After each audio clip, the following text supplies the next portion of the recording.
mix, you mash, you chew, you up for brunch, and finish you off for dinner or lunch. Munch, munch, dinner or lunch, munch, munch, dinner or lunch.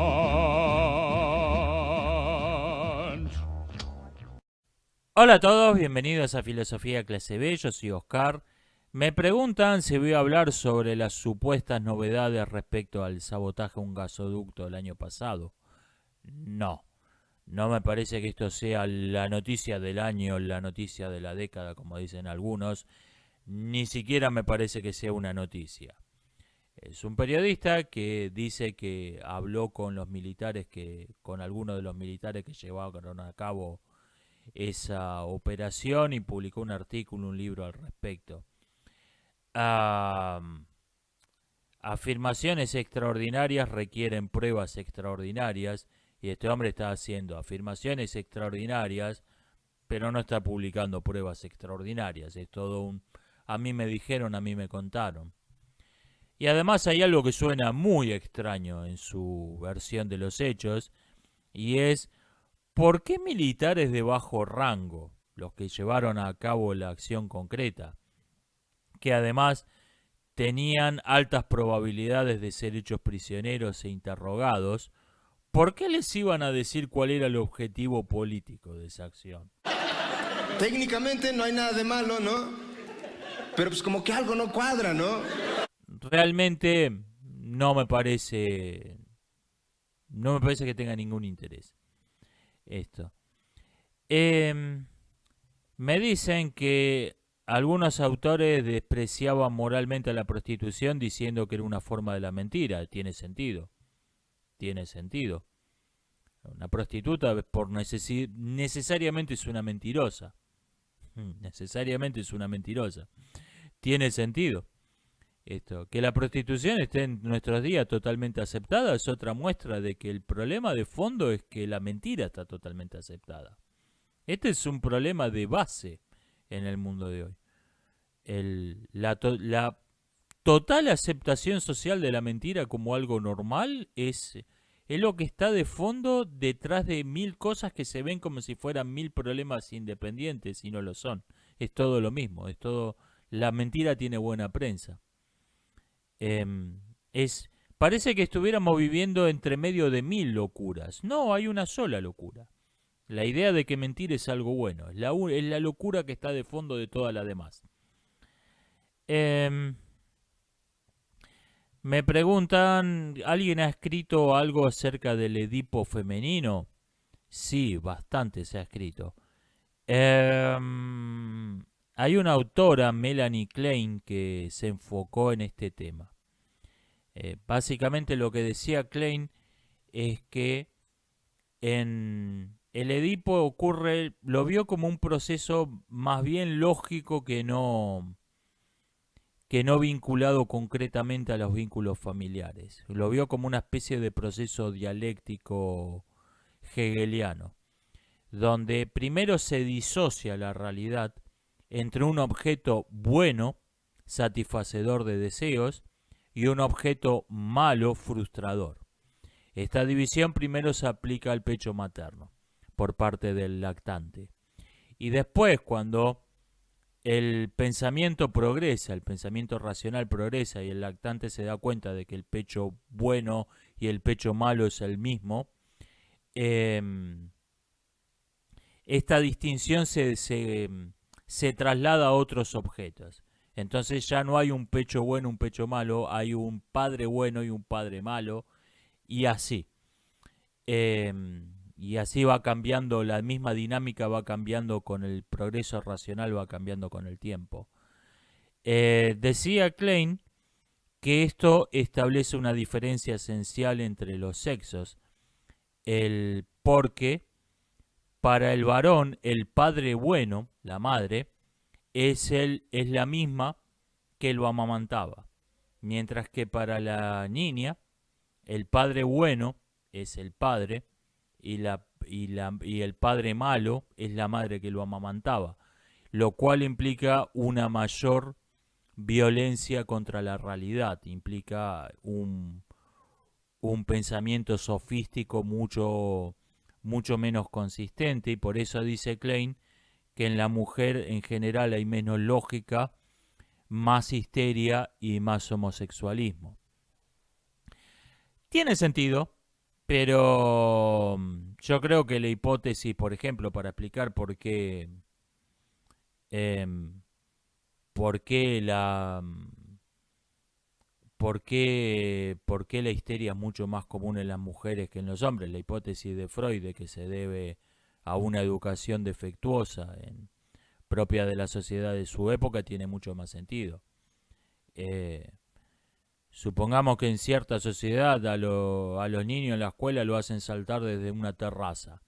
Y en esa sociedad hay un montón de niños fracturados.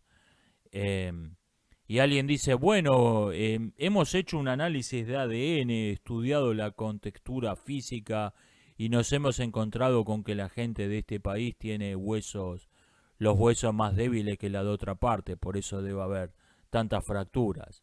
Puede ser, sí, puede ser, pero antes que nada se debe a las pelotudeces que están haciendo en la escuela, que todos los chicos se rompan los huesos.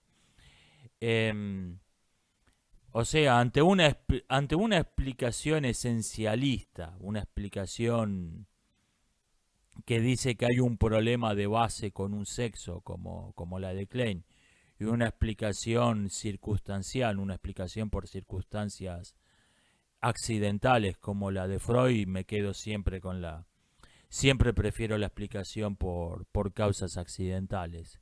Históricamente tienden a ser las correctas. Hay excepciones, pero históricamente tienden a ser la explicación correcta. Me dicen varias personas, me han comentado que Singapur es mucho más heterogéneo religiosamente de lo que yo parecía creer, en efecto. Yo creí que era básicamente un país musulmán. Me encontré con que de hecho ni siquiera hay una mayoría religiosa. Hay minorías más grandes que otras. Bueno, no cambia en esencia nada. En efecto, esto era un error. Pero no cambia en esencia nada de lo que estaba. Lo estaba poniendo como ejemplo de un país que fue una ex colonia de Occidente que simplemente está viviendo los mismos fenómenos culturales de Occidente, que simplemente que todavía no llegaron a la etapa actual. Es como cuando en la televisión por cable y la televisión por aire están dando la misma serie, pero la televisión por aire viene varios episodios atrasados. Las ex colonias de Occidente son esos, son Occidente que vienen varios episodios atrasados. No va a ocurrir ahí nada distinto, no hay nada original. Sí estaba equivocado con el tema de las religiones. Me hablan sobre el tema de la falacia del silbato para perros. Yo la llamé la falacia del silbato para perros. La supuesta técnica del silbato para perros, que consiste en decir algo que parece inocente para la mayoría, pero que manda un mensaje cifrado, un mensaje inaudible, como el silbato para perros, el oye el perro pero no el humano, a sus adeptos. Y a mí no me agrada este concepto. A mí no me agrada este concepto. Y me dicen que puede ocurrir, que pueden darse casos. Sí, como yo comenté, pueden darse casos. Hay algo parecido a eso en los grupos sectarios, en los grupos de cultos, donde hay una doctrina interna que no se habla en público y hay una doctrina solo para hacer propaganda. Y en esos grupos te encontrás un discurso que si vos conocés la doctrina interna quiere decir una cosa y si vos conocés y si no, no. O sea, un discurso donde las palabras no se usan en su sentido normal, no se usan en su sentido convencional. Entonces, como las palabras no se usan en su sentido convencional, la persona que no conoce esa especie de lenguaje en clave, que lo oye, interpreta una cosa y el adepto sabe que significa otra cosa, esa frase. Pero eso existe realmente, pero existen grupos minoritarios, existen grupos de cultos y requiere necesariamente, digamos mejor, un unos foros apartados, unas publicaciones internas, unas reuniones esotéricas solo para adeptos, requiere algo así. No es algo que pueda hacer un candidato a presidente, mandar un mensaje a millones de personas para que no lo capten otras millones de personas. Eso es imposible. Lo que va a pasar si se establece como algo, si se establece el silbato para perros como algo, bueno, esto existe realmente, es algo que hay que tener en cuenta.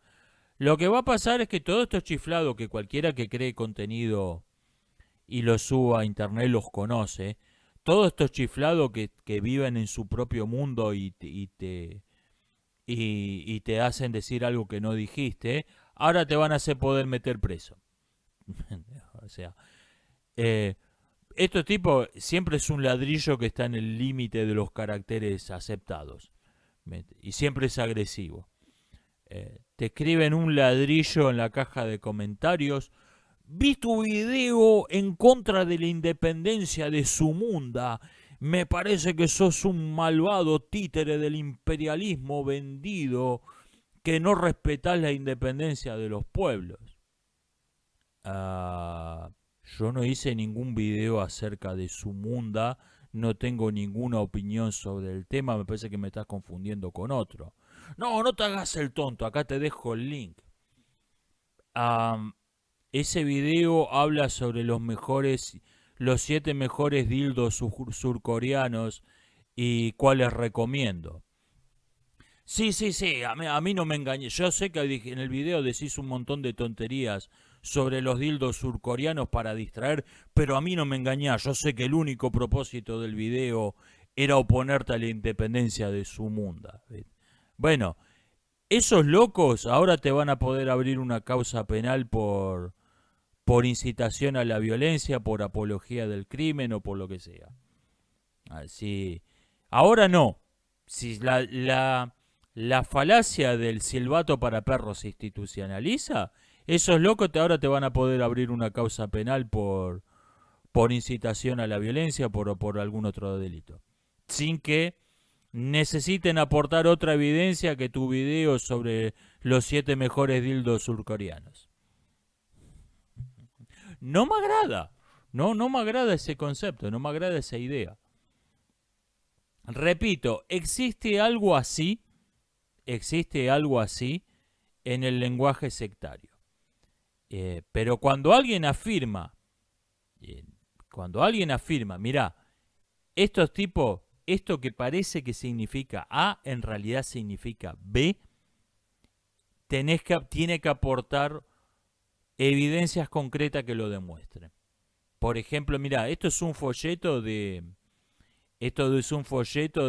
que no es para hacer propaganda, es solo para los adeptos del culto. Yo lo conseguí de X modo. Fíjate, acá dice que A en realidad significa B. Bien, ahí lo acepto, ahí se lo creo. Pero si alguien me dice que captó que algo que estaba diciendo alguien en público en realidad estaba diciendo otra cosa, está oyendo cosas. Está teniendo alucinaciones, está oyendo cosas.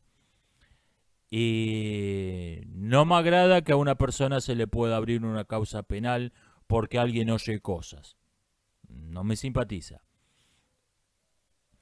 ¿Qué pienso de la venganza y el perdón? Vea, hay algo que no me agrada de esto en la práctica. Con el perdón tiene que ser algo que hace libremente el ofendido. El ofendido libremente tiene que perdonar. Y no me agrada lo que ocurre por regla general, y es donde el ofensor, el agresor, reclama ser perdonado. Y obtiene el perdón por medio de amenazas de violencia. Esto es una parodia grotesca de la idea del concepto ético del perdón. Y es lo que ocurre por regla general. Es lo que ocurre por regla general. Estos perdones auto-otorgados, estos perdones exigidos, son una parodia grotesca. Eso se llama, hay otra palabra para eso, se llama impunidad. Se llama que la persona que merecía un castigo no lo recibió porque nadie se preocupó en dárselo. Eso es el nombre correcto para eso, es impunidad, no perdón.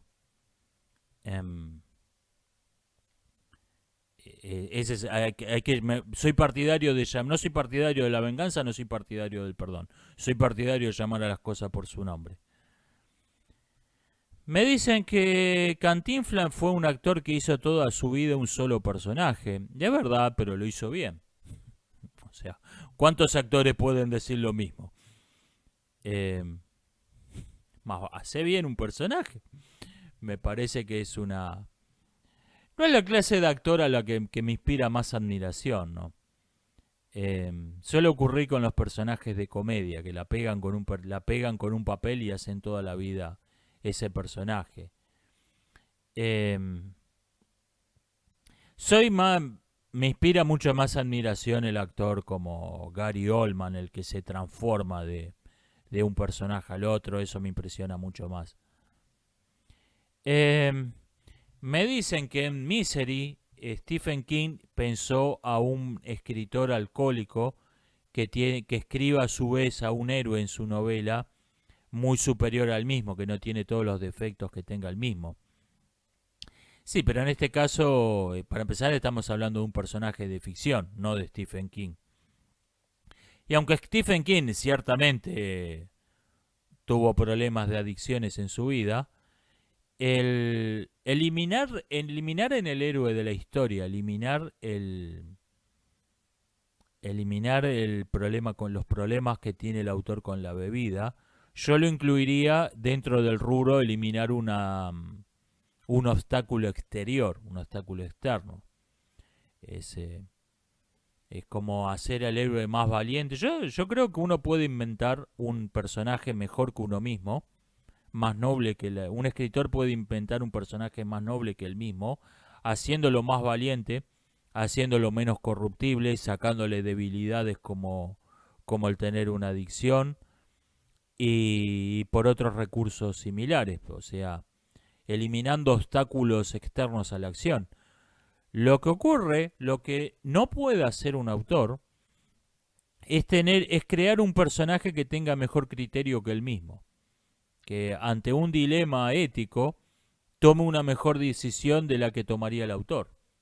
Porque si el autor pudiera pensar, bueno, mi personaje debería hacer esto, entonces necesariamente eso implica yo debería hacer esto en esta circunstancia.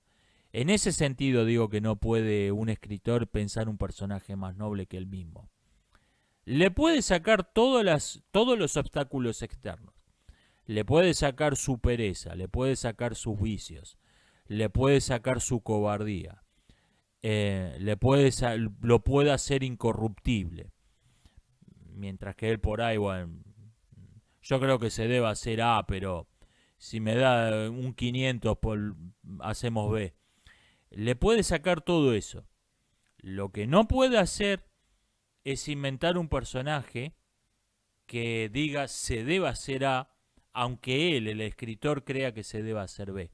En ese sentido no puede inventar un personaje más noble que él mismo, y por eso el Hollywood de hoy se ha vuelto totalmente incapaz de escribir verdaderos héroes. Porque la gente que ha copado Hollywood son mala gente. Son mala gente. Entonces son incapaces de escribir un personaje que tenga mejor criterio que él. Sus héroes son villanos disfrazados de héroes. Y como dijo alguien, sus villanos no son héroes, son caricaturas de héroes. Son la imagen de un héroe vista por alguien que no tiene la nobleza suficiente para entender qué es lo que motiva realmente al héroe. Entonces tenemos una caricatura de héroes. Este fue un añadido interesante, no me acuerdo quién lo dijo en la caja de comentarios. Sí, esa es la dinámica del Hollywood de hoy. El héroe en realidad es un villano. Es un villano que nos lo presentan como si fuese un héroe, pero es un villano. Piensa como un villano, actúa como un villano, es un villano. Y el villano, el personaje que nos presentan como el villano, es una caricatura de un héroe. No es un héroe, es una caricatura de un héroe. Es el comportamiento de un personaje heroico escrito por alguien que no lo comprende. No comprende, es un héroe de culto de cargo, es el villano del cine de hoy. Alguien me dice que vio The Full Monty, la agarró en el cable, no sabía nada de esa película. La agarró, no había visto el póster, no sabía que se suponía que era una comedia. Y se enteró que se suponía que era una comedia cuando leyó mi reseña. What the fuck?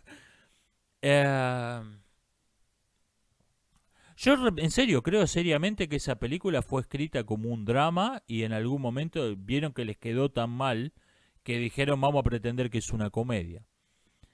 ¿Qué es un chiste? Dos hombres vienen caminando por una vereda y uno le dice al otro, che, ¿ves a dos minas que vienen caminando enfrente? Son mi mujer y mi amante, están las dos juntas. Y el otro le responde, mirá vos, yo te iba a decir lo mismo. El chiste está en esa última línea, está en el remate, los angloparlantes le dicen la punchline, la línea donde te pegan con un bate de béisbol, la última línea. Eso es el chiste. Ahora vienen dos hombres caminando por la vereda. Che, esas que vienen enfrente son mi mujer y mi amante. Y el otro le responde, vamos a desviarnos en esta esquina antes que nos vean. No es un chiste. Es una anécdota.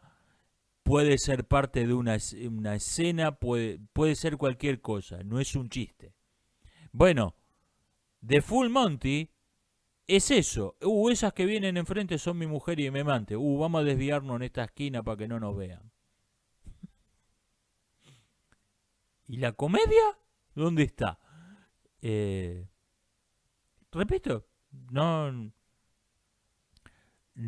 entiendo cómo diablos esa película se convirtió en un clásico. Me pareció una de las peores comedias que he visto en mi vida, hasta el punto de que tengo serias dudas de que haya sido escrita como comedia. Creo que es un drama que lo disfrazaron de comedia. Al ver lo mal que les había quedado.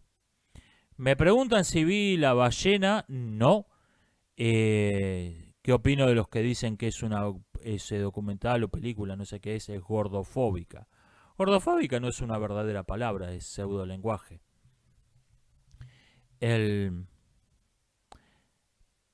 Normalmente usamos las palabras de modo fluido, no nos paramos a pensar en lo que significan, en lo que representan. Nos va llevando a la deriva la gramática del idioma, nos va llevando. Por eso, meter una falsificación idiomática, algo que parece lenguaje y no lo es más fácil de lo que uno podría suponer por sentido común. Cuando uno oye una palabra nueva, un neologismo, tiene que hacerse metódicamente varias preguntas. O incluso cuando uso una palabra que está aceptada. 1. Esta palabra, los hechos abarcados por esta palabra, ¿tienen otra cosa en común además de estar abarcados por la misma palabra? Yo le llamo una manzana roja buga buga. A una puerta de madera buga buga. Y a una lamparita eléctrica es buga buga. Y alguien me dice, ¿qué tienen en común una manzana roja, una puerta de madera y una lamparita eléctrica? Bueno, todos son buga buga. O sea, ¿tienen algo más en común además de estar referidas por la misma palabra? 2. ¿Distingue esa palabra entre el hecho y la interpretación del hecho o te está dando un hecho interpretado? Distingue entre, bueno, esto es un hecho y esto es mi interpretación del hecho. Y tercero, ¿La palabra nueva permite decir algo que no se podía decir con las palabras que existían? ¿O incluso dificulta decir algo que con las palabras que existían se podían decir sin problema? Eso creo que son 3 buenos criterios para ver si estamos ante verdadero lenguaje, ante un verdadero neologismo, porque las falsificaciones ideológicas, sí, valga, las falsificaciones idiomáticas se presentan falsamente como si fuesen neologismos, no lo son. Como si fuesen simplemente palabras nuevas, siempre hubo palabras nuevas, el lenguaje cambia todo el tiempo, es mentira. Para distinguir un verdadero neologismo, tenemos que ver si pasa estos criterios. Comenté que el marxismo ya no es una ideología en nuestra cultura, es la posición por defecto, es algo que se da por sentido común. ¿Me podía extender sobre el tema? Mire, le señalé 4 cosas que proceden de Marx, de Carlitos Marx, diría alguien. Uno, la idea de que todo está determinado por la economía. Y esto, por ejemplo, uno habla con un partidario de Macri, de político supuestamente de derecha, de centro derecha de Argentina, supuestamente, y le dice, mirá, ¿vas a votar a Macri? No. ¿Por qué? Mirá, su política cultural es idéntica a la de Kirchner, sus leyes, no cambió ninguna institución, no cambió ninguna ley, lo único que hizo es reducirle impuestos a sus amigotes empresarios. Y me dice, vos tenés que arreglar la economía y todo lo demás se arregla solo. Eso se llama determinismo económico. La idea de que lo único que importa es la economía porque todo lo demás es un juego de sombras que procede de la economía. Eso se llama determinismo económico, eso es marxismo. Y te lo encontrás hasta en personas que... Te la encontrás esta idea hasta en personas que se ofenderían muchísimo si le decís que son marxistas. Eso. ¿Vos arreglás la economía y todo lo demás arregla solo? Eso es marxismo. 2. La visión del estado de naturaleza que tenía Rousseau. La visión del estado de naturaleza como una comuna hippie, donde no había violencia ni conflicto y todos vivían en armonía con la naturaleza. No importa todas las evidencias que tengamos de 2 siglos de antropología, sepamos que lo brutal que es la vida de los salvajes, que todavía existen algunos, por cierto, esa idea russoñana de que la civilización es en sí una mala idea, está totalmente incorporada. El objetivo, lo mejor que puede hacer una persona es que no se note que existió, es reducir el impacto, minimizar la huella. Estos términos ideológicos se han incorporado incluso hasta el habla popular. A ver, yo quiero dejar el mundo un poco mejor de lo que lo encontré cuando me muera. Quiero haber dejado por lo menos una porcioncita del mundo un poco mejor de lo que era cuando nací. Yo quiero dejar una huella, quiero dejar un impacto. Si es posible, de modo más deseable que no sea contaminando el medio ambiente. Pero quiero dejar una huella, quiero dejar un impacto. Mi ideal en la vida no es que no se note que existí. Mi ideal, la perfección, lo máximo a lo que pueda aspirar el ser humano, en mi opinión, no es que no se note que existió, que el mundo, que no haya quedado, cuando muera no quedó ningún rastro de que alguna vez existió. Ese no es mi ideal.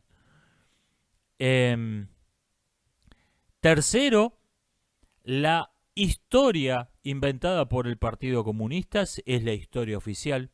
Es el punto de partida de toda discusión sobre el Partido Comunista. Dice que hasta el 1900 los seres humanos teníamos tentáculos y gracias al partido adquirimos brazos y piernas. Eso no se discute. Ahí te aparecen un montón de autores autoproclamados de derecha. Bueno, pero tener tentáculos era algo bueno porque te permitía alcanzar las cosas en estantes más altos. El hecho en sí, la afirmación de que hasta hace 100 años los seres humanos teníamos tentáculos no está en discusión. El Partido Comunista tiene la potestad de escribir la historia. A partir de la historia que escribió el Partido Comunista, ahí empieza la discusión. Eso no está en discusión. Ese es el punto de partida previo a la discusión. Y 4, la idea de que la igualdad es una cosa buena. La idea de que la igualdad es un objetivo.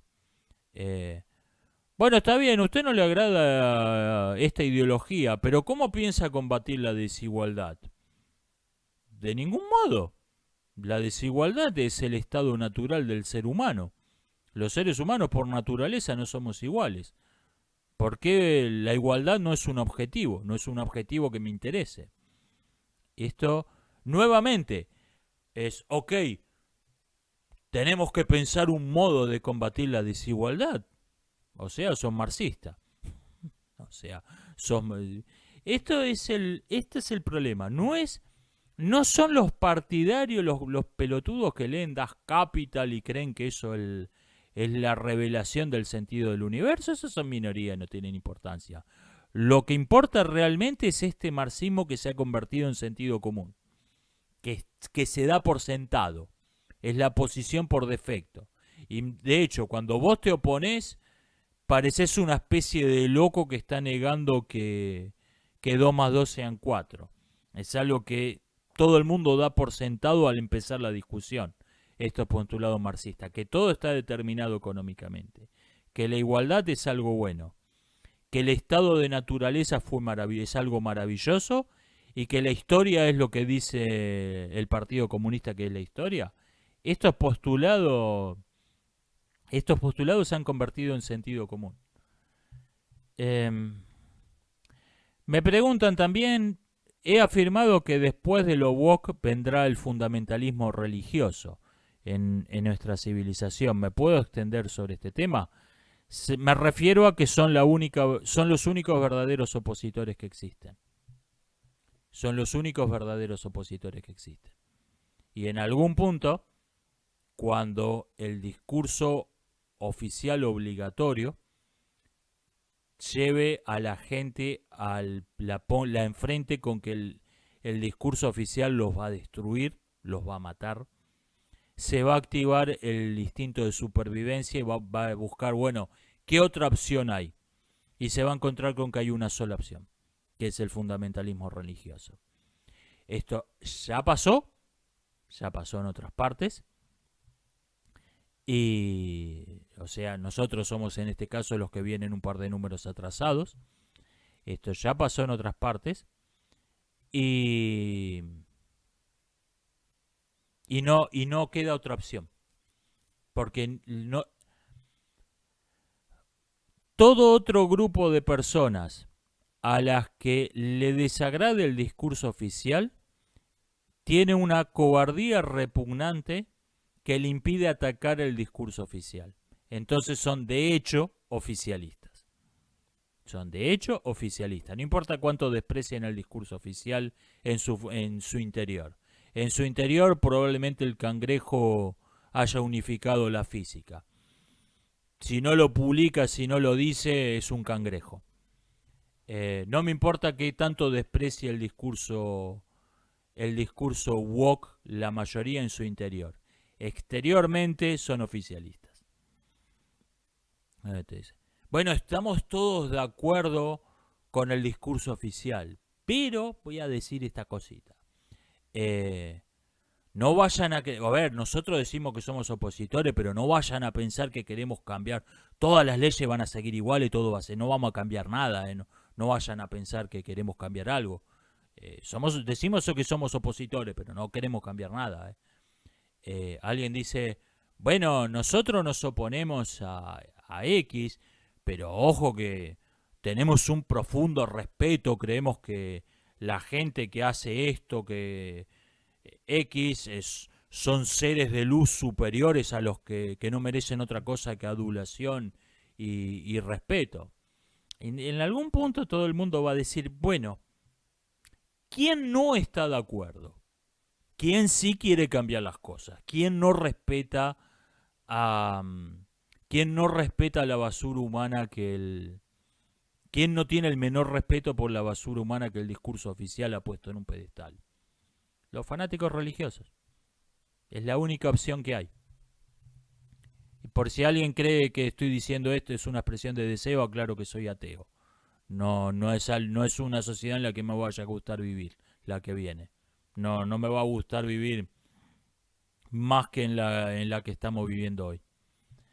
Pero simplemente veo que se van a imponer porque simplemente no existe otro grupo de verdadera oposición. Y en algún momento, ser opositor, rechazar el discurso oficial va a ser una cuestión de supervivencia. Para mucha gente ya lo es. Para mucha gente ya es una cuestión de vida o muerte. Va a tener que irse a la única verdadera oposición que existe. Porque todos los demás que despreciaban el discurso woke, lo despreciaban a escondidas, pero eran demasiado cobardes para decir en público lo que pensaban realmente, son de hecho oficialistas. Son de hecho oficialistas. Me preguntan qué pienso de la teología ficción. Que hay otra. Supongo que se refiere a estas mitologías como las del Señor de los Anillos y otras por el estilo. La verdad que me cuesta verle una verdadera diferencia con lo que Tolkien creía en realidad. ¿Qué sé yo? Me parece que es un elemento de la fantasía, como de la ficción, como cualquier otro. Incluso uno puede hacer teología ficción sin que sea real en su mundo de fantasía. Por ejemplo, en un cuento que tengo en borrador, hay una mitología de cierta tribu que aparece en el cuento. Pero no es verdad. No es verdad en el mundo, no lo creo yo que sea verdad en el mundo real. Y no es verdad en el mundo de ficción del cuento, es la mitología de esta tribu. Me parece que es un elemento como cualquier otro. ¿Qué pienso del nuevo CEO de YouTube? El nuevo CEO de YouTube era el encargado de la oficina de la censura. O sea, te muestra para dónde va YouTube. Viendo a quién puso a cargo, te muestra cuál va a ser su tarea principal. Mucha gente festejó esto porque les caía mal la que se fue. Sí, está bien, pero ¿se fijaron quién es el nuevo? ¿El heavy metal es música popular o popularizada? Ninguna de las dos cosas. El heavy metal nunca fue muy popular.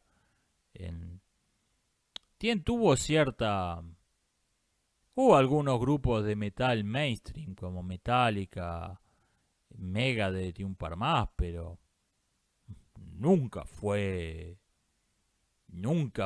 algo extremadamente popular. Y creo que es en general buena música, hay de todo, obviamente, ¿no? Sus mejores exponentes suelen ser muy buenos músicos, pero nunca fue algo muy popular, ni lo es. Es algo más bien de nicho. Incluso diría con cierto aire de culto literalmente. Son gente un poco sectaria los metaleros. Me preguntan, ¿en tu república ideal las perversiones serían legales o estaría prohibida? No tengo república ideal, eso es precisamente lo que significa ser conservador. Un conservador es alguien que no tiene república ideal. Me parece que discutir este asunto hoy no tiene ningún sentido. No tiene ningún sentido. en medio de la idolatría de la perversión sexual que existe hoy en día, no tiene ningún sentido discutir este asunto.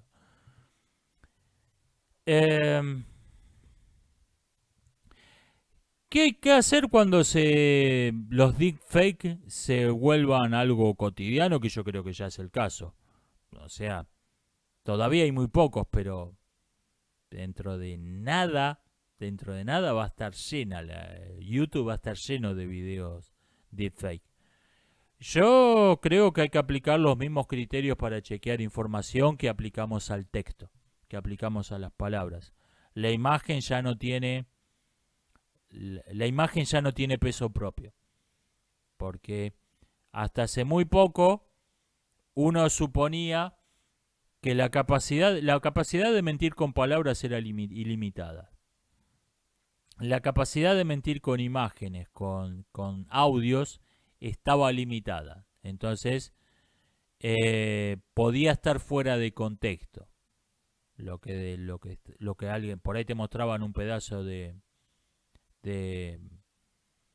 una entrevista real, fuera de contexto. Por ejemplo, es famoso que hay una película de ciencia ficción que aparece una conferencia de prensa, aparece Bill Clinton, que parece que está hablando de que hicieron contacto con extraterrestres.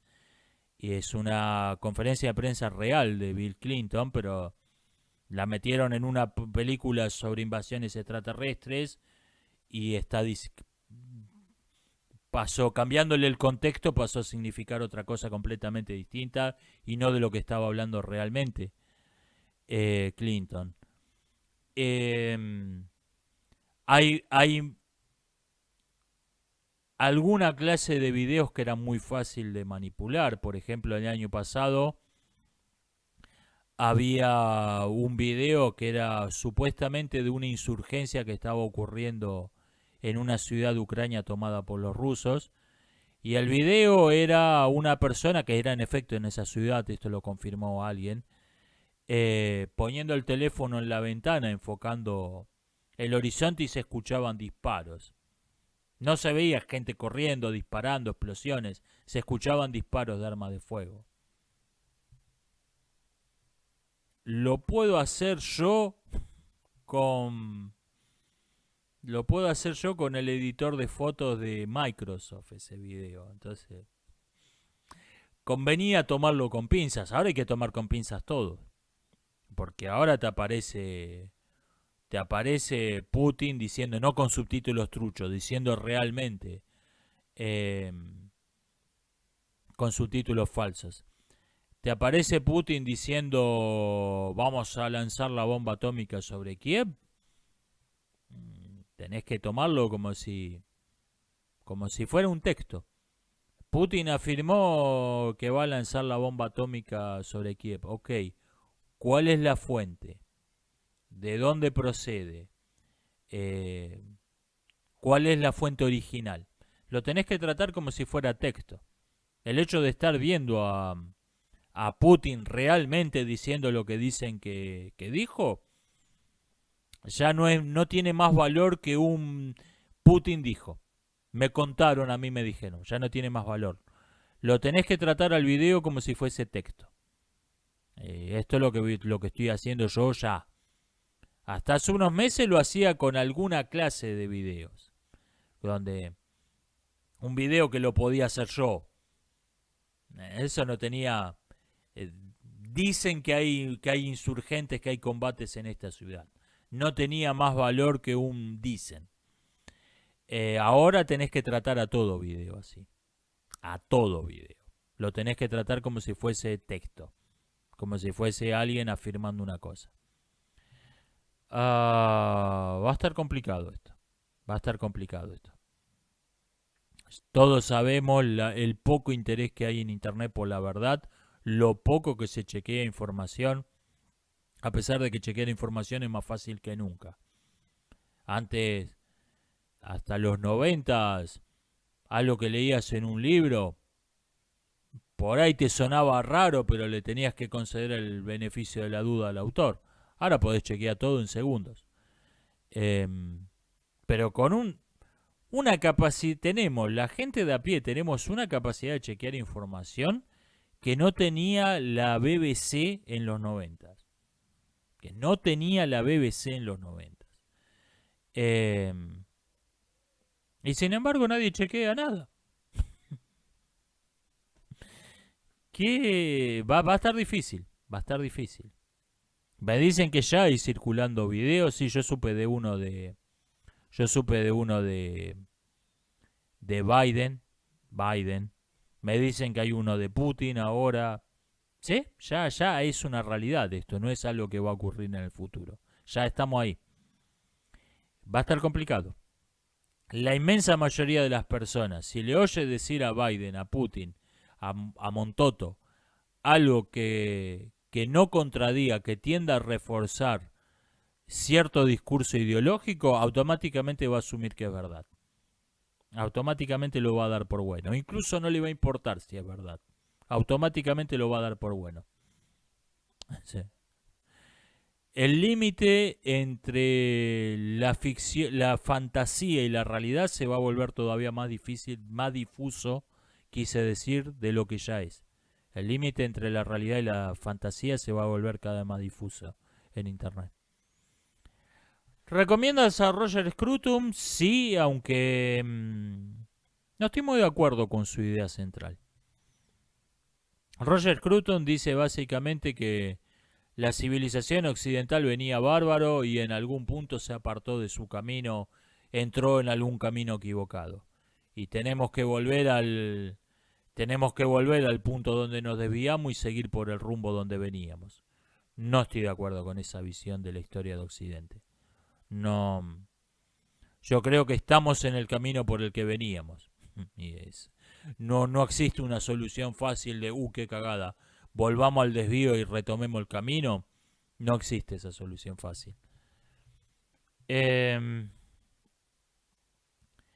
Me dicen que mencioné un par de veces que el feminismo es esencial y radicalmente misógino. ¿Puedo poner ejemplos de esto? Le voy a decir lo que decía el desertor del KGB, Yuri Bezmenov. Sáquense las bananas de los oídos. Porque le preguntaba a un periodista, bueno, ¿cómo usted tiene acceso a información que no la tiene todo el mundo? ¿Cómo puede saber la gente de a pie que lo que usted dice es verdad? Y Bezmenov decía, sáquense la banana de los oídos, escuchen lo que le están diciendo realmente. O sea, sáquense las bananas de los oídos y escuchen lo que dice realmente el discurso feminista. Escuchen la visión que tienen de las mujeres. ¿Tengo problemas con Nietzsche por sus ideas o por su nacionalidad? Me preguntan. Es complicado tener problemas por la nacionalidad con una apátrida. Está difícil. Supongo que usted se refiere a la idea de que Nietzsche fue un autor alemán, que técnicamente no lo fue.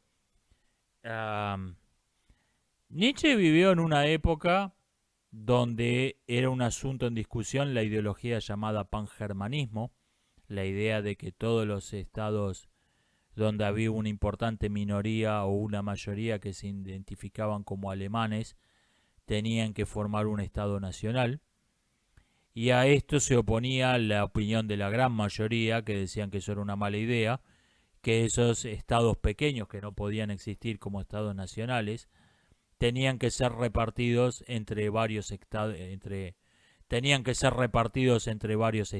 de los alrededores. Esta cuestión se decidió por las malas en la guerra franco-prusiana. Se impuso, el pangermanismo se impuso por las armas. La derrota de Francia decidió la cuestión. Han pasado más de 150 años de la guerra franco-prusiana. ¿Hace falta decir que fue una mala idea? Digo, ¿alguien tiene alguna duda de que el mundo sería un lugar mejor si ese país nunca hubiera existido? Hace falta decirlo.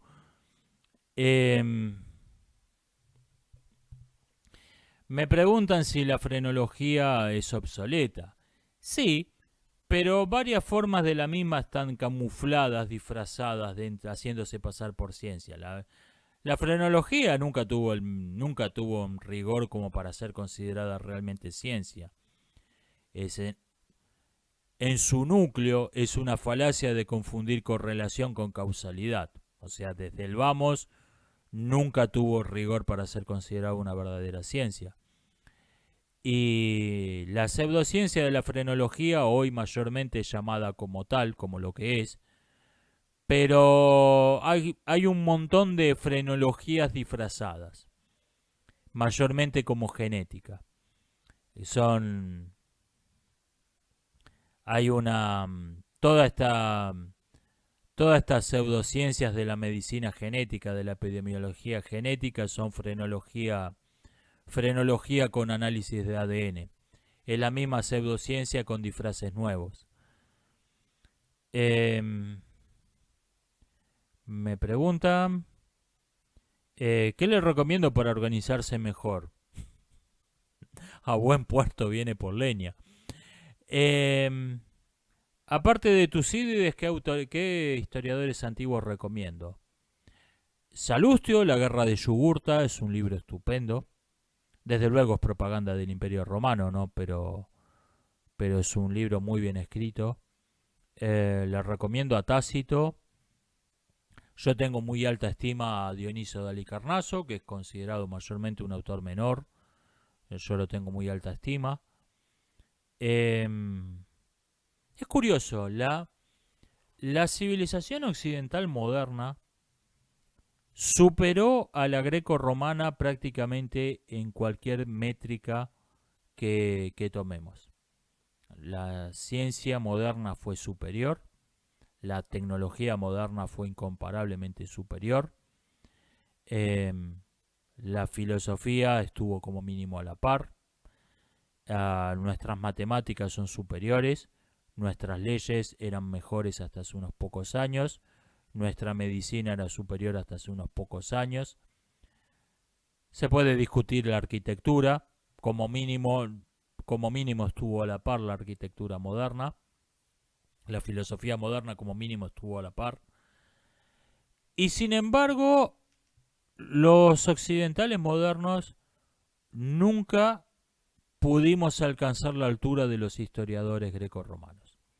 No tenemos un libro para ponerle a la par a la guerra del Peloponeso.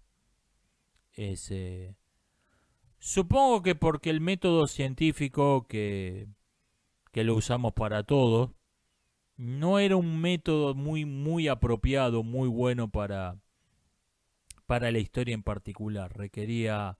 Requiere otra forma de pensar.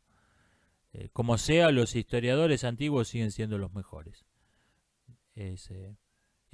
Creo que es el único punto en donde los modernos no logramos alcanzar a los antiguos. Ni siquiera a la par. No logramos tener nada que esté a la misma altura. Así que les recomiendo a todos esos tipos. Tucídides, Salustio, Tácito, Dionisio de Halicarnaso. Les recomiendo calurosamente a esos autores. Me preguntan qué pienso de la hipótesis que dice que el asco es una reacción a lo que antes te atraía. Yo no recuerdo haber comido cucaracha, que comer cucarachas me resultara atractivo nunca antes en mi vida. Me parece que esta es una hipótesis que está pensada para sonar, qué interesante lo que dice este hombre, pero realmente no veo que tenga fundamento.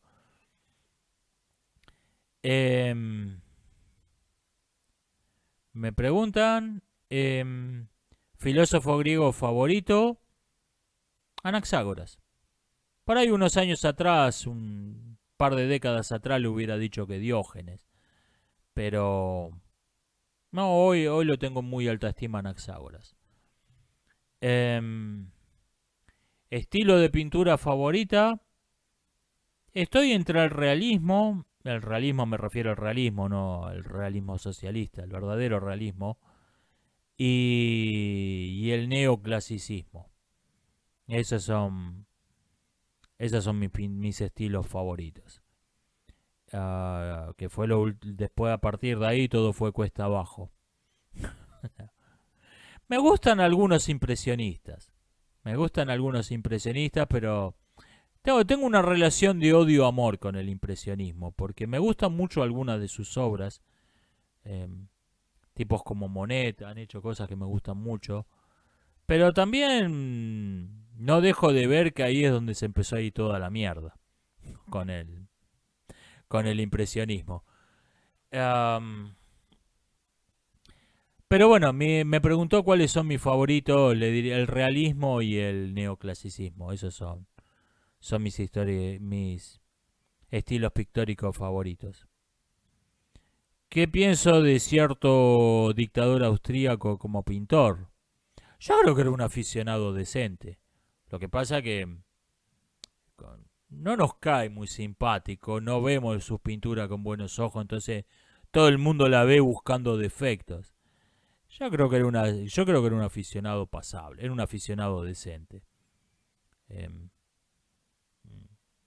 No me parece un buen pintor, no me parece wow, qué obra de arte, y no me parece que sean sus pinturas, no me parece que sean el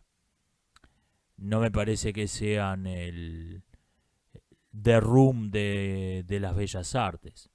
He visto cosas mucho peores elogiadas por la crítica.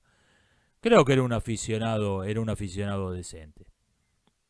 Lo que pasa que todo el mundo que ve en las pinturas no deja de pensar que fue uno de los dictadores más brutales que han existido. Pero bueno, pasa esto. Pasa también con Nerón, que está esta imagen de que era un loco que se creía un artista, daba alaridos de esa forma. Por ejemplo, hay una película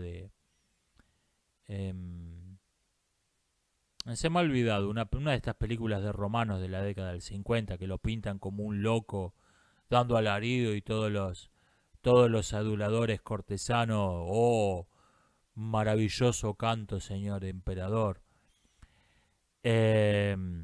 Tácito, que está libre de toda sospecha de simpatía por Nerón, dice que era un cantante decente, que era un aficionado bastante decente. O sea, y podemos suponer que Tácito no está hablando por simpatía, y lo había escuchado cantar a Nerón. Lo que pasa que no hay modo de distinguir al artista del tirano en esos casos. Me preguntan,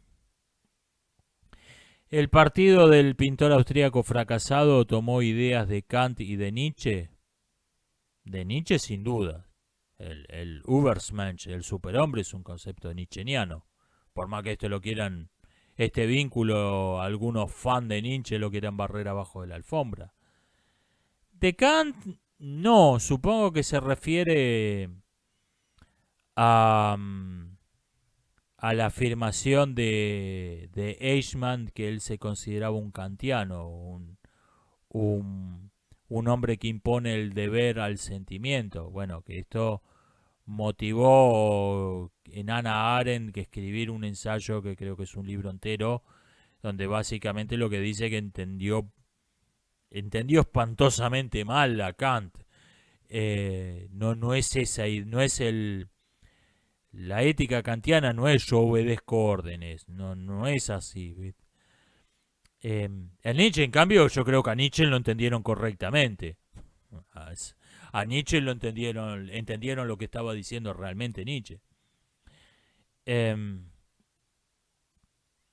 Por una cuestión de personalidad, de forma de ser, creo que a Nietzsche no le hubieran simpatizado esos tipos. Pero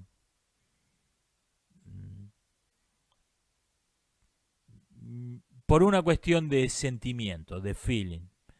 Pero las ideas creo que a Nietzsche creo que lo entendieron correctamente.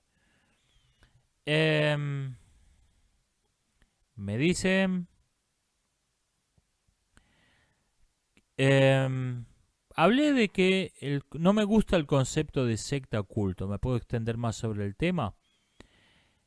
Es un concepto que fue útil en algún momento distinguir algunos grupos de manipulación que usaban unas ciertas técnicas.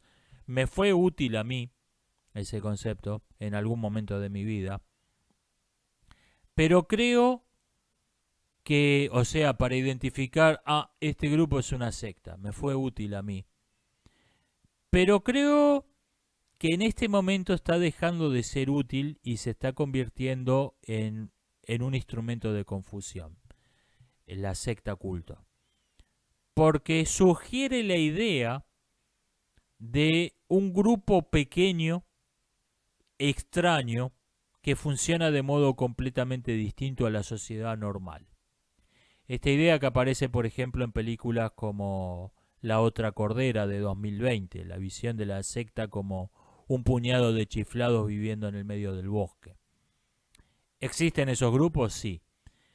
Pero me parece que ese concepto no es útil porque las técnicas de manipulación que los autores que empezaron a estudiar esto en la década del 50-60, las técnicas de manipulación de esos grupos que señalaban, hoy en día se han masificado. Hoy en día el lenguaje de los medios de prensa es lenguaje sectario, es lenguaje de culto. Entonces, esta idea de que hay una verdad interna y una verdad para predicar, que para mí es lo definitorio de la secta, hoy en día lo encontramos en la comunicación masiva. Hoy en día lo encontramos en los mass media. Entonces, el concepto de secta que sugiere el grupo de chiflados viviendo en medio del bosque, a mí me parece que ya no sirve, que ya no es útil. Por ejemplo, titular de un mass medio: todo lo que usted necesita saber sobre la gripe de los mosquitos. Pará. ¿Cómo todo lo que yo necesito saber? ¿No todo lo que sabés? ¿No toda la verdad? ¿Hay algo que saben pero que yo no necesito saberlo, así que no lo publican? ¿Hay algo que es verdad, pero como yo no necesito saber esa verdad, me van a decir una mentira? ¿Cómo todo lo que yo necesito saber sobre la gripe de los mosquitos? Eso es lenguaje de culto de manual. Eso de la restricción de la información. ¿Quién necesita saber qué cosa? Eso es de secta de manual. Y ahora está en los medios masivos. Por eso no creo que sea un concepto útil. Creo que lo fue en algún momento, lo sigue siendo en algún contexto, pero en general creo que hoy en día no te está aclarando, mirá, este grupo no me había dado cuenta que era una secta. Te está llevando a pensar, no, este grupo no puede ser una secta porque aparecen en la CNN. Las sectas son, como todos sabemos, las sectas son grupos de 20 chiflados viviendo en medio del bosque. Está fomentando eso. Hoy en día no creo que está dejando de ser útil. Me preguntan qué pienso del príncipe Harry de Inglaterra y de su esposa. Vea, como republicano que soy, no puedo menos que sentir una gran simpatía por la familia real británica, quienes están demostrando la superioridad del sistema republicano sobre la monarquía mediante el procedimiento de la reducción al absurdo. Me preguntan qué opino del término políticamente correcto, capacidades diferentes para referirse a la discapacidad. Yo creo que en este caso es muy obvia, es muy evidente la falacia que está detrás de todo término políticamente correcto, de todo término woke. Una persona que no ve, que no oye, que no puede caminar, no tiene una capacidad diferente, le falta una capacidad, que no es lo mismo. Del mismo modo, una persona que carece de valores morales no tiene nuevos valores, no tiene una moral diferente, es amoral, es inmoral. Una sociedad donde no se aplican, el sistema penal no se aplica, tiene una crisis de adicciones que lleva a su vez una crisis de homeless. Donde ningún servicio público cumple con su función. Bueno, es una sociedad que funciona distinto. No, es una sociedad que ha dejado de funcionar. O sea, lo que pasa que en este caso es muy obvia esa falacia, pero si uno lo piensa un poco, es toda la terminología políticamente correcta es pretender que donde hay algo que no funciona, estamos ante algo diferente. ¿No? Que una discapacidad es una capacidad diferente. Simplemente que en este caso se nota mucho en ese ejemplo. He visto entrenar a adeptos a EMA, artes marciales históricas europeas en inglés. Sí, cuando iba a andar en bicicleta al costado del hipódromo de San Isidro, había unos practicando ahí. Estaban con unos gladiums, la espada de las legiones romanas, pasándose a milímetros de la cabeza. Y yo pensé, deben ser réplicas de plástico, pensé. Cuando pasé al lado, no, eran gladiums. Me parece que no tienen conciencia de que eso es un arma, no un juguete. Nadie se va a ir con un gladium a Ucrania. Es un arma obsoleta. Sí, es un arma. Es algo que está diseñado para matar gente. ¿Es un arma obsoleta? Sí, sin duda. Es un arma. Me parece que estos tipos la estaban tratando como si fuera un juguete. Me parece que no se daban cuenta de que no es algo que te podés revolear por la cabeza. ¿Cuál sería mi ideal femenino? No soy muy de ideales. Lo que he señalado son algunos ideales femeninos que procedentes tanto de la izquierda como de la derecha, que me parecen una falacia gato que ladra. Que miren, esta mujer hace un trabajo, es la primera mujer que hace X trabajo, que se consideraba típicamente masculino. Ajá. ¿Fue buena en eso? ¿Destacó por algo? No, pero simplemente se dedica a algo que se consideraba propiamente masculino. O sea, me estás elogiando a una mujer porque no lo parece.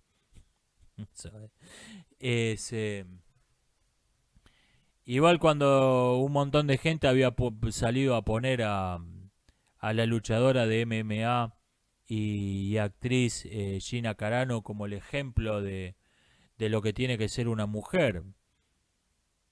No me parece que una persona por la que tengo una gran admiración, un gran respeto por otros asuntos, pero no me parece que alguien que no podría hacer lo que hace si no se inyecta hormona masculina sea un modelo de lo que debe ser una mujer.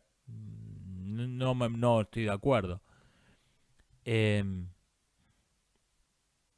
Si tengo que definir, repito, no soy muy fan de los ideales. No soy muy fan de los ideales. Si tengo que definir lo que me parece lo más elogiable, lo más meritorio de la mujer, claramente hay una cosa que indudablemente solo pueden hacer las mujeres, que tener hijos. Y por eso creo que el criterio para juzgar a una buena mujer es antes que nada si es una buena madre, o si no lo es por X circunstancias, o si tiene una edad donde razonablemente no lo es, si vemos que tiene características psicológicas, características de personalidad, características éticas que te llevan a pensar que sería una buena madre. Eso es lo que yo consideraría lo más parecido a mi ideal femenino. Repito, no soy muy fan de los ideales en sí. La idea de tener un modelo, un estándar aplicado a los seres humanos no me simpatiza. Pero bueno, lo más parecido a mi ideal femenino es eso. Una buena mujer tiene que ser antes que ninguna otra cosa una buena madre. Me dicen, porque señalé, me llamaba la atención que los 4 canales que más siguen los seguidores de filosofía de película eran de 3 o incluso 4 liberales, siendo que yo no comparto esa ideología. Una alienada, Tipito enojado, All Hardcore y el Picalibro. El Picalibro técnicamente no es liberal, pero bueno. Me dicen que otro denominador común es que son gente que razona bien. Probablemente a los seguidores de filosofía de película les interesa ver a gente argumentando bien, desarrollando una idea. Tiene sentido. Tiene sentido. Tiene sentido. Me dicen respecto de que dije que cualquier persona que diga que es vegetariana hace más de 3 meses está mintiendo porque no podemos vivir 3 meses sin proteínas. Me dicen que las lentejas y otros alimentos contienen proteínas vegetales. Sí, yo soy una estrella del porno vegetal. O sea, sí.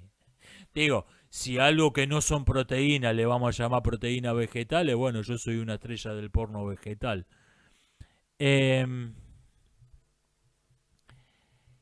Me preguntan qué pienso del cine chino, si he visto películas como Adiós mi concubina. He visto un par, es un típico cine de subsidios.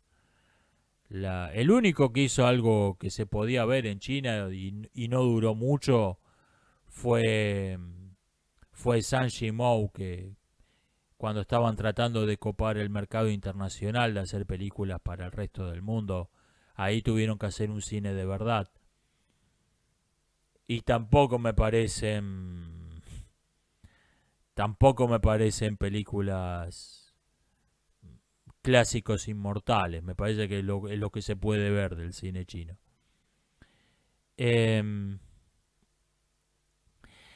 Estaba pensando en una cosa. Esto voy a decirles directamente mi conclusión porque sería muy largo explicar lo que me llevó a esto.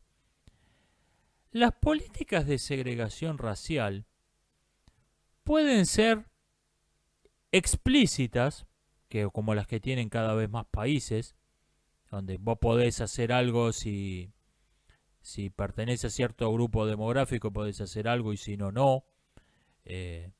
Podés tener que pagar un impuesto por ser miembro de un grupo demográfico, no podés comprar algunas cosas, no podés acceder a algunos empleos. Cada vez más países lamentablemente tienen este tipo de políticas. Pero también, y esto creo que fue lo más importante en las décadas anteriores, pueden tener políticas de segregación tácitas, que no forman parte del... No son, bueno, vos si tenés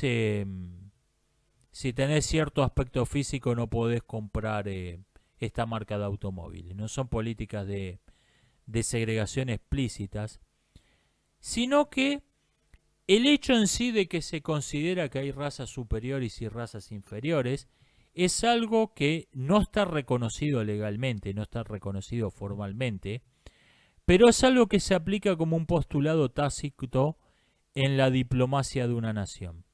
Se aplica de modo tácito en la política exterior, sobre todo, de una nación. Y yo creo que a lo largo del siglo XX y buena parte del siglo XXI, repito, en este momento estamos viendo un crecimiento exponencial de las políticas de segregación racial explícitas, formales, legales. Pero creo que en las décadas anteriores lo que ocurrió fue que la idea de que hay razas superiores y razas inferiores se asumió de modo tácito en la diplomacia. Y fue un asunto central de la política exterior de países hegemónicos como Estados Unidos y como las potencias europeas. Esto. La idea que está explícita en la teoría racial crítica, y es que los únicos verdaderos seres humanos son los blancos, el resto son monos que imitan lo que hacen los blancos. Esto que está totalmente explícito en la teoría racial crítica. Es un postulado tácito que si vemos la política, la diplomacia, la política exterior de Estados Unidos, con los demócratas, con los republicanos, a lo largo de décadas, vemos que eso es un postulado tácito que siempre estuvo ahí. Cómo estas potencias consideran que las democracias, las repúblicas democráticas de países donde la mayor parte de la población no es blanca, son parodias, son monos que están imitando lo que le vieron hacer a los blancos, la diplomacia no se las toma en serio. La diplomacia la ve, bueno, sí, una república democrática de tipos que son monos que están imitando lo que le vieron hacer a los blancos. Como tienen esta idea, nunca se las tomaron en serio. Y como no se las tomaron en serio, no le dieron ningún apoyo de ninguna clase, no buscaron establecer ninguna alianza con esos países que tenían la misma forma de gobierno que ellos, y en cambio apoyaron a toda clase de organizaciones criminales en esos países. ¿Por qué? Porque aunque no se tomaban en serio al gobierno, necesitaban alguna clase de contacto local para ir a hacer negocios, para ir a extraer algún recurso natural, incluso para llevar ayuda humanitaria, para hacer obras de beneficencia. Necesitaban ponerse en contacto con alguien. Necesitaban a alguien que les garantice que no los iban a cagar a tiros. Mientras iban a repartir comida en estas obras de beneficencia, necesitaban alguien que se asegurara que no los mataran. Necesitaban establecer, por lo tanto, necesitaban establecer un contacto con alguien local. Necesitaban reconocer alguna autoridad local. Invariablemente, los gobiernos de Estados Unidos, demócratas y republicanos por igual, los gobiernos europeos y las instituciones particulares importantes que tienen un peso casi gubernamental, invariablemente prefirieron aliarse a los criminales, aliarse con criminales a reconocer a un gobierno legítimo de un país donde la población no fuera blanca. Entonces te llevan a una narcotraficante como Rigoberta Menchú a hablar en la ONU como representante de su pueblo, no al gobierno electo democráticamente en su país, a una narcotraficante. Le dan el premio Nobel a una narcotraficante, te ponen en el gobierno a terroristas, te ayudan a tomar el poder a fanáticos religiosos, toda clase de criminales. ¿Por qué? Porque los consideran la única autoridad de verdad. Estos son los que de verdad mandan acá. El gobierno son monos que están imitando lo que le vieron hacer a los blancos. El resultado de esta política de décadas continuada, es que las democracias occidentales colaboraron en destruir las democracias del tercer mundo, de las ex colonias imperiales europeas, colaboraron activamente en destruirlas y en poner gobiernos totalitarios. Y hoy en día, como los gobiernos tienden a aliarse con aquellos que se le parecen, China se está encontrando que el trabajo de destruir a las democracias del tercer mundo y poner regímenes autoritarios que se parezcan a ellos con los cuales aliarse, ya lo hizo Estados Unidos. Ya tiene 3/4 parte del trabajo hecho. Tienen en todas partes donde tuvo la hegemonía Estados Unidos en la segunda mitad del siglo XX, se ocupó de poner en el poder a totalitarios que los odian a muerte. Y vienen los chinos, che, ¿se quieren aliar con nosotros? Dale. Ya encontraron el trabajo hecho. Y lo que estuvo de fondo en esto fue esta política de segregación racial, no la explícita, No la política de segregación racial explícita, el bebedero por separado. No, es esta otra cosa más ladina, más solapada, de tener oficialmente no tener políticas de segregación racial, pero de modo tácito asumirlas en la diplomacia. Me preguntan qué pienso de la sobrepoblación. La sobrepoblación es un concepto pseudocientífico. No, la sobrepoblación no es un hecho. La población nunca puede sobrar porque la población no es un medio. La población es el fin. Es el fin de la política. El fin nunca puede sobrar. Lo que puede sobrar es un medio. Imagínese una escuela muy pobre, con 100 alumnos. El director ve que los alumnos van en pata. Entonces le escribe al Ministerio de Educación: che, mándenos zapatillas para los alumnos. Y le mandan 80 pares de zapatillas para los 100 alumnos. Entonces el director de esta escuela pobre le escribe de vuelta y le dice: nos sobran 40 pies. No, no te sobran 40 pies, te faltan 20 pares de zapatillas. En este caso, el absurdo es muy obvio, y sin embargo este mismo absurdo, mucha gente no lo reconoce cuando se lo presentan en la pseudociencia del maltusianismo, con el concepto ideológico y no científico, de sobrepoblación. Lo que te están diciendo es que sobran pies. No, no sobran pies. O sea, la gente nunca puede sobrar. Te puede faltar combustible, te puede faltar comida, te puede faltar agua, te puede faltar espacio, pero la gente nunca te sobra.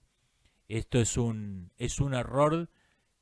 Es un error de base, es un error de concepto, y es un error de concepto criminal, que lleva a ver a las personas como algo que, bueno, si no sirve para nada, vamos a descartarlo, vamos a tirarlo a la basura. Me dicen, porque comenté que creo que Estados Unidos va a una guerra civil, me dicen que Estados Unidos está en una guerra civil. Según varias definiciones de lo que es una guerra, sí. Sí. Dos grupos de hombres armados que se disputan el control de un territorio. Dos grupos de personas que no reconocen una ley en común. Asesinatos que no son perseguidos y no reciben ninguna condena e incluso son elogiados públicamente. Encaja en varias definiciones. La situación de Estados Unidos desde el 2020 encaja en varias definiciones de lo que es una guerra. Me refería a que creo que va a haber una guerra civil en serio. O sea, posta. Pero sí, Estados Unidos, según algunos autores, Estados Unidos ha tenido, sin contar la del 2020 en adelante, según algunos autores ha tenido 4 guerras civiles a lo largo de su historia. Lo que pasa es que cuando se habla de la guerra civil, se refieren a la secesión de la Confederación del Sur, que fue una guerra en serio. Fue mucho más grande que las otras 3 juntas. Bueno, a eso me refiero, que creo que va a haber una guerra civil, que va a haber una guerra de las buenas. Me preguntan si creo que Polonia va a seguir siendo católica. Sí, esto es algo que está fuertísimamente arraigado en la identidad de ese país. Polonia yo creo que puede llegar a ser la salvación de la civilización occidental. En la historia de Occidente hubo varias veces, varias circunstancias en que la civilización se hundió en el caos, se atomizó políticamente, la sociedad alcanzó niveles de corrupción como los que tenemos hoy en día, y hubo 1 o 2 estados bien organizados que se ocuparon de darse de hostias con los invasores. Creo que Polonia puede llegar a ser la salvación de la civilización occidental en nuestros días. Porque son lo que quedó. Son lo que quedó. Son los que son los que tienen hombres de verdad, son los que tienen un ejército de verdad, son los que tienen una identidad de verdad. Y a veces no necesito, varias veces no hizo falta más que eso, más que quedaran unos pocos que salvaron a todo el resto. Me dicen, separar el agua en oxígeno e hidrógeno es fácil. Sí, pero consume más energía de la que se puede generar con ese hidrógeno y ese oxígeno que se obtuvieron por ese proceso. Que este era el chiste. Era separar el agua, usar una cierta cantidad X de energía para separar el agua en hidrógeno y oxígeno, y después generar con ese hidrógeno y oxígeno una energía de 2X, generar más energía de la que se había invertido, lo cual en la práctica significaba obtener energía gratis, energía de la nada.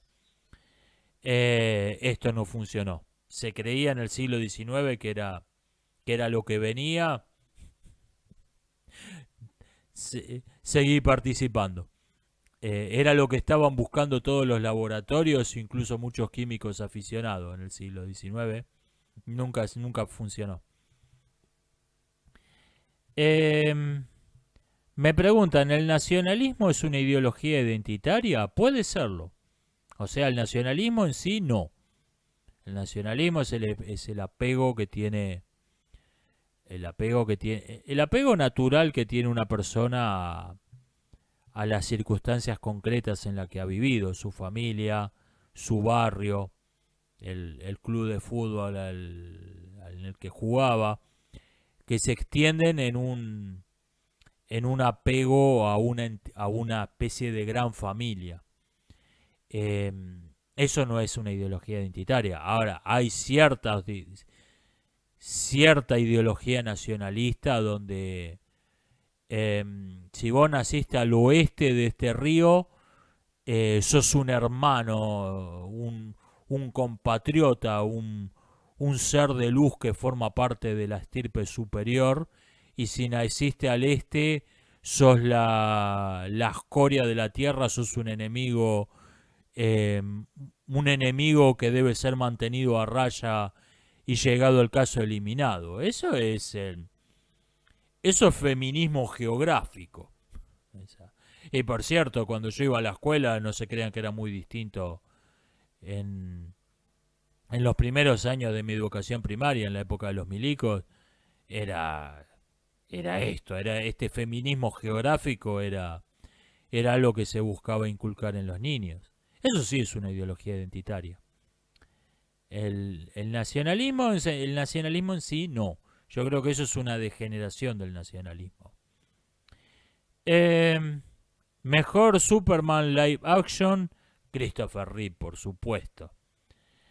Esto ha sido todo por hoy. Nos estamos viendo.